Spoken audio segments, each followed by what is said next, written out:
In the heart of Makkah, a man known for truth and honesty began to call his people to worship one God, Allah, the Most Merciful.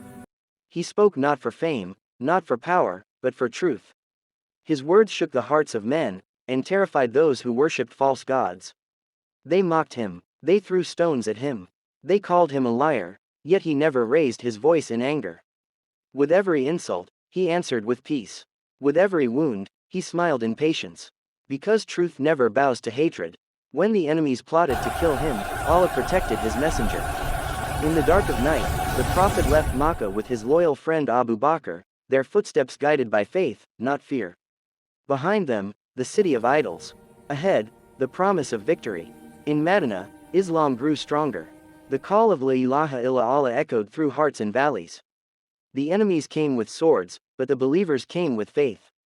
Through battles, tears, and prayers, truth began to rise. Years later, the Prophet returned to the city that once drove him away. But he did not come with revenge, he came with mercy. He entered Makkah with his head bowed in humility. He forgave them all, the same people who had once tried to destroy him. That day, truth triumphed. The idols were broken, the Kaaba stood pure once again, a house for the worship of Allah alone. And the Prophet smiled, knowing his mission was complete. He had turned darkness into light, hatred into love, and despair into faith. The Prophet taught us that victory is not in power or numbers. It lies in patience, in truth, and in mercy. For when you stand